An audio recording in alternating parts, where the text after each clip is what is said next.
ここが好きだよ日本人へようこそ。日本の食文化は世界的にも有名ですが、その中でも寿司は群を抜いていると言えます。そんなお寿司に欠かせないものは何でしょうか。島国ならではの豊富な海産物はお寿司を筆頭にお刺身や焼き魚など私たち日本人の食卓に欠かせません。今回はそんな日本の食文化に欠かせない日本が消費量世界一の食材についてお伝えします。海外の人が見た目とのギャップにそのイメージが覆ったというその食材とは一体何だったのでしょうか。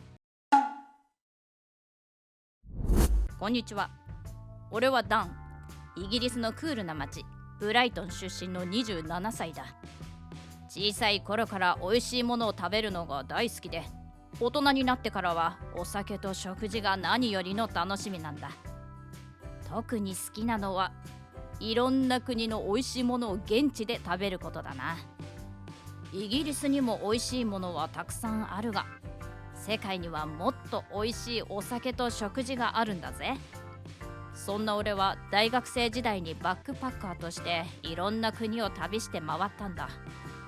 現地で美味しいものをたくさん食べるために飛行機のチケットは節約して、泊まるところももちろんゲストハウスだった。学生らしい貧乏旅だ。今思い出してもいい経験だったと思うな。特に飛行機はトランジットが多い安いチケットだったから、最初の頃は空港での待ち時間は拷問だった。そんな時に同じくバックパッカーをしているアメリカ人に出会ったんだ。そいつはトランジットの間入国審査まで受けて空港の外に出ていたんだ。なんでそんなことをするのか全く理解できなかったな。飛行機に乗り遅れる可能性だってあるし、いちいちその国の通貨に換金しないといけないだろ。めんどくさすぎて話を聞いた時はこいつはかなりの変わり者だと思ったね。でもそいつのパスポートのスタンプ欄には俺とは比べ物にならない数のスタンプが押してあったんだ。それを見た時は同じバックパッカーとして負けた気がして悔しくなった。いや、それよりもこいつは俺よりもいろいろな国で美味しいものを食べているんじゃないかって思ったんだ。それで思い切ってトランジットの間に出国してみることにした。記念すべき最初のトランジット旅は台北だった。中国語は前に習ったことがあったから、とりあえず第一歩としてはいい選択じゃないかと思ったんだ。俺は入国審査後すぐに美味しそうなものを求めて街に出てみた。アジア独特の湿度の高い気候に圧倒されたが、なんとか火鍋というものにたどり着いたんだ。これがもう辛いのなんのって、俺は人生で初めて辛いものを食べて泣きそうになったぜ。ビールも俺にとっては衝撃的だった。ピーチビールってのがあったんだ。ビールにしては甘いと思ったが、火鍋で辛くなった俺の喉と口を癒してくれた女神のような存在だった。世界には俺の知らない美味しいものがこんなにもあるのかと改めて思ったね。火鍋はもう遠慮したいが、次はパイナップルビールやグレープビールっていうのにも挑戦したいな。次のトランジットの旅は日本だった。日本語なんてこれっぽちもわからないが、安全そうだし人が親切だっていうのを聞いていたから、とりあえず出国してみることにしたんだ。場所は大阪だった。中国語が多少わかる台北と違って全く言語が通じない場所だと思っていたが、若い人は意外と身振り手振りを加えながら英語で対応してくれた。それでも不安はあったが、一人の日本人におすすめされたたこ焼きって食べ物にたどり着いたんだ。船のような形の丈夫な紙に乗った丸いそれは俺にとっては未知の食べ物だった。見渡すと至る所にそのたこ焼きの店があって、街中には美味しそうな匂いが漂っているんだ。間違いなくここの名物だと確信したね。食べてみると、俺は雷に打たれたような衝撃を受けた。外側はカリカリ、中はトロッとしていて、そのトロトロの中から歯ごたえのあるものが出てくるんだ。茶色いソースは少し酸味があってとても奥深い味がした。唯一俺が知ってた味はマヨネーズだったが、こいつがまたいい仕事をするんだ。バラバラでそれぞれに主張が強そうな食材が絶妙なハーモニーを奏でていた。こんなにうまいものを俺は今まで知らなかったのかと頭を抱えたね。思わずお酒とのペアリングがしたくなってコンビニでビールを買ってきた。ビールはパッケージがかっこよかったから札幌ってやつを選んだ。こいつがまた喉越しとコクが最高なんだ。これは俺が今まで飲んだビールの中でもトップを争ううまさだったな。しかもたこ焼きもビールも安いんだ。日本はなんて最高な国だと思った。その時は2軒目でたこ焼きを食べ終えたところで空港に戻ることになったが、俺にとって日本は忘れられない場所になった。その後もトランジットを利用していろんな国へ行ったんだ。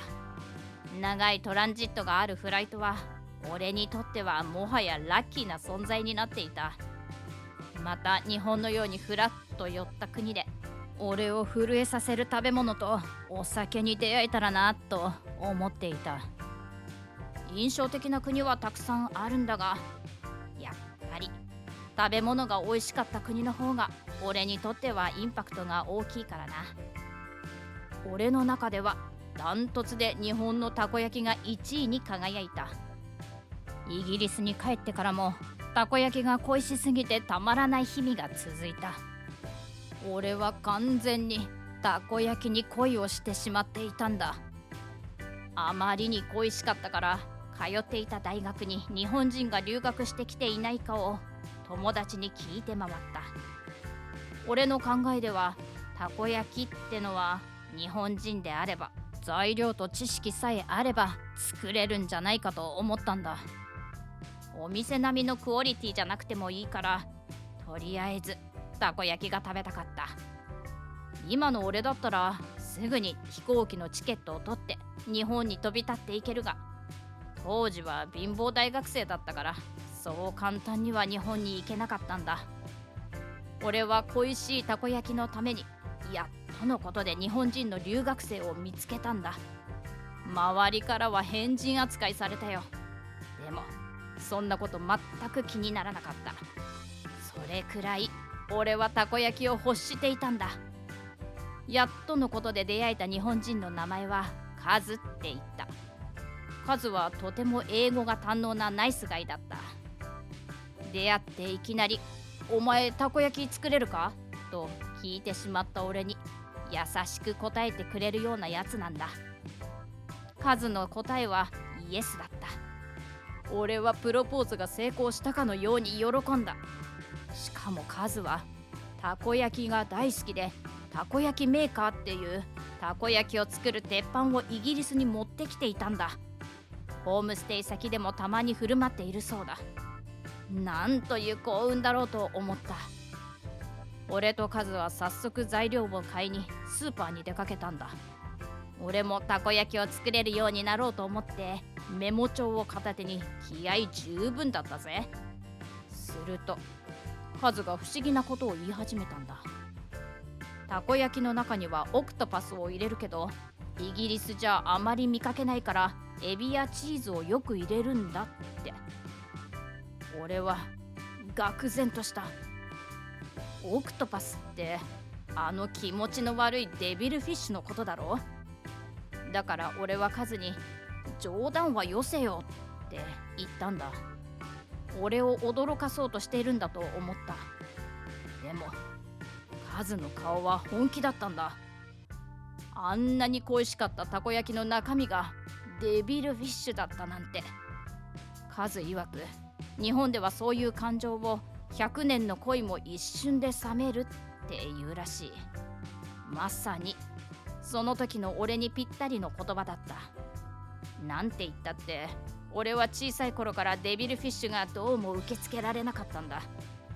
だってあのパイレーツ・オブ・カリビアンでの気持ち悪いデイビー・ジョーンズはデビルフィッシュそのものだし、何より足が8本もあるんだぜ。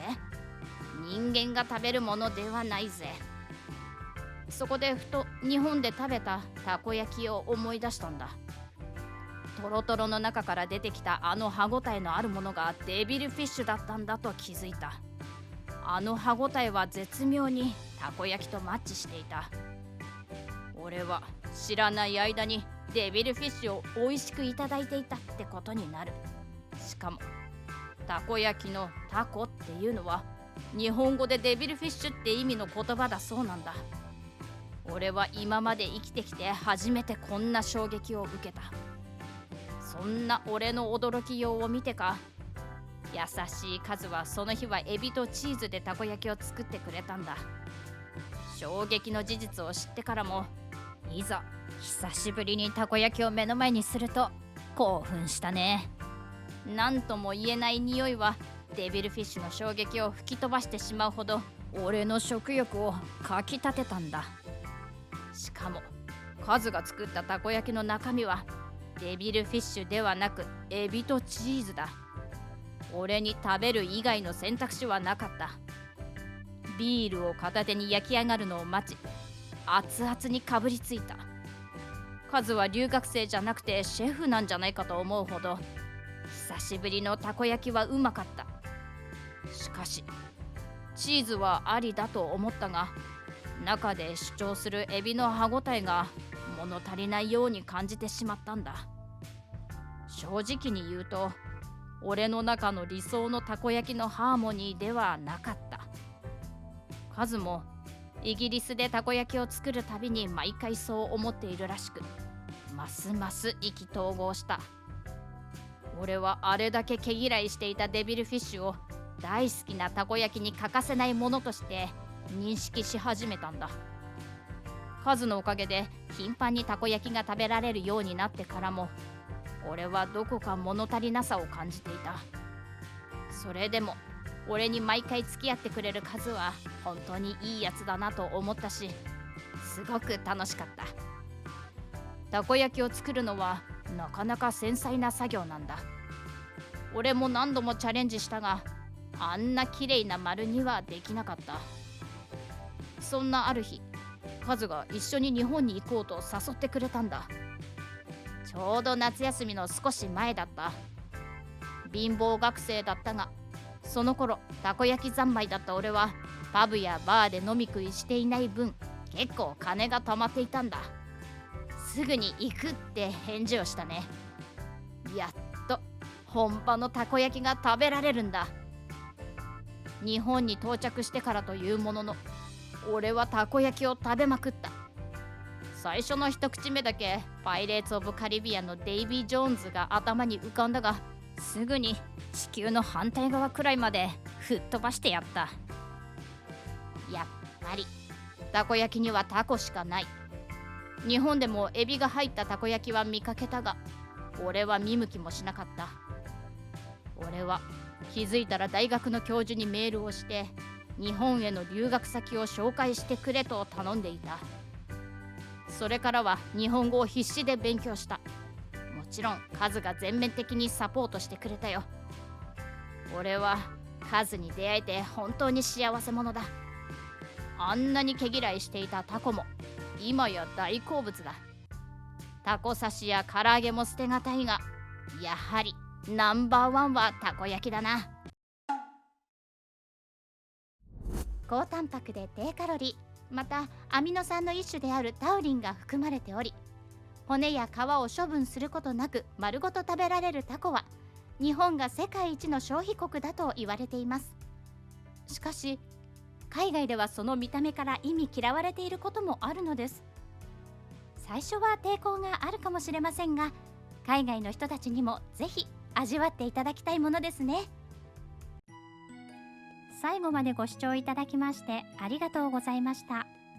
視聴者の皆様のご意見ご感想をコメント欄までお寄せください。もしよろしければ高評価やシェアしていただけると嬉しいです。それではまた次回の動画をお楽しみに。